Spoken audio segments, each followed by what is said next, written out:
ସମସ୍ତଙ୍କୁ ଶୁଭ ସକାଳ। ଆଜି ଦିନରେ ସମସ୍ତଙ୍କ ପାଇଁ ଏକ ପ୍ରେରଣାଦାୟକ କାହାଣୀ ନେଇ ଆସୁଛି।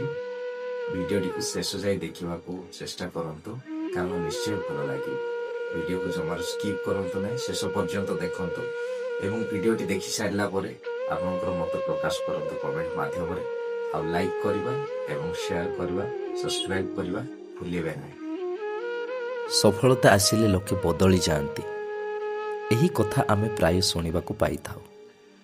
କିନ୍ତୁ ଅସଲ କଥା ହେଲା, ସଫଳତା ଲୋକଙ୍କୁ ବଦଳାଏ ନାହିଁ। ସଫଳତା ମାନେ ହେଉଛି ଏକ ଆଇନା, ଯେଉଁଥିରେ ଲୋକଙ୍କ ଅସଲ ଚରିତ୍ର ଦେଖାଯାଏ। ଯେମିତି ଭଲ ମଣିଷମାନେ ଅଧିକ ଭଲ ହୋଇଯାଆନ୍ତି, ଆଉ ଗର୍ବୀ ଲୋକ ଅଧିକ ଗର୍ବୀ ହୋଇଯାଆନ୍ତି।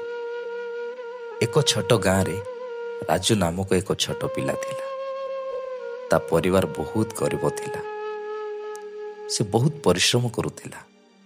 ଦିନରେ ସ୍କୁଲ ଯାଇ ପାଠ ପଢ଼ୁଥିଲା, ସ୍କୁଲରୁ ଫେରି ନିଜ ବଗିଚାରେ ସେ କାମ କରୁଥିଲା। ଏସବୁ ଦେଖି ଗାଁ ଲୋକେ ଓ ତାର କିଛି ସାଙ୍ଗମାନେ ତାକୁ ହସୁଥିଲେ ଏବଂ କହୁଥିଲେ, ଜୀବନରେ ଏତେ ପରିଶ୍ରମ କରି କ'ଣ ଅଧିକ ହାସଲ କରିବ? କିନ୍ତୁ ସେ ଏହି ସମସ୍ତ କଥାକୁ ଅଣଦେଖା କରି ପାଠପଢ଼ା ଏବଂ ପରିଶ୍ରମ କରି ନିଜ ଉପରେ ଭରସା ରଖି ଆଗକୁ ବଢ଼ିଲା। କିଛି ବର୍ଷ ପରେ ସେ ସହରରେ ଭଲ ଚାକିରି କରିଲା। ସହରରେ ନିଜର ଭଲ କର୍ମ ବା ଗୁଣ ହେତୁ ଖୁବ୍ ନାମ ଅର୍ଜନ କଲା। କିଛି ବର୍ଷ ପରେ ସେ ତା ଗାଁକୁ ଫେରିଲା। ବର୍ତ୍ତମାନ ସେହି ଲୋକମାନେ ଯେଉଁମାନେ ହସୁଥିଲେ ଓ ନୀଚ ଦେଖୁଥିଲେ, ପାଖରେ ଆସି କହିବାକୁ ଲାଗିଲେ, ଆମେ ଜାଣିଥିଲୁ ତୁମେ ନିଶ୍ଚୟ ଭଲ ସଫଳ ହେବ। ଏହି ସମସ୍ତ ଦେଖି ରାଜୁ ମୁରୁକି ହସି ରହିଲା। ତାର ଜଣେ ପିଲାଦିନର ମିତ୍ର କହିଲା, ରାଜୁ, ତୁମେ ଏବେ ବଦଳି ଯାଇଛ, ଆଉ ପୁରୁଣା ରାଜୁ ହୋଇ ନୁହଁ। ରାଜୁ ଅଳ୍ପ ହସି କହିଲା, ଭାଇ, ମୁଁ ବଦଳିନି। ବଦଳିଗଲା ଲୋକଙ୍କ ଦୃଷ୍ଟିଭଙ୍ଗୀ। ଯେଉଁ ଲୋକ ମୋତେ ସାଧାରଣ ଭାବି ମୋର କର୍ମକୁ ହସୁଥିଲେ, ସେମାନେ ଆଜି ପାଖରେ ବସି ମୋର ଗୁଣ ଗାଉଛନ୍ତି।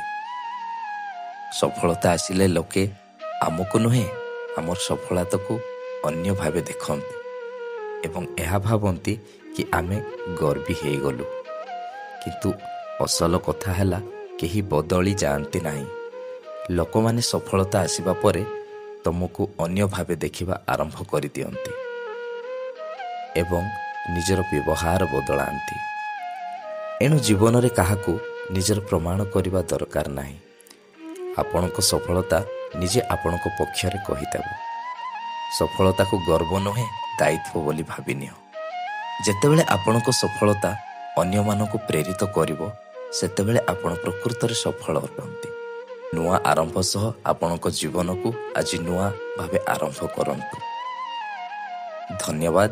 କାହାଣୀଟି କେମିତି ଲାଗିଲା କମେଣ୍ଟ କରି ଜଣାଇବା ଭୁଲିବେ ନାହିଁ ଏବଂ ଏମିତି ପ୍ରେରଣାଦାୟକ କାହାଣୀ ଶୁଣିବା ପାଇଁ ଚ୍ୟାନେଲକୁ ସବସ୍କ୍ରାଇବ୍ କରନ୍ତୁ ଏବଂ ଲାଇକ୍ ଆଉ ସେୟାର କରି ମୋର ଏହି ଛୋଟ ଆରମ୍ଭକୁ ବହୁତ ସାରା ଭଲ ପାଇବା ଦିଅନ୍ତୁ।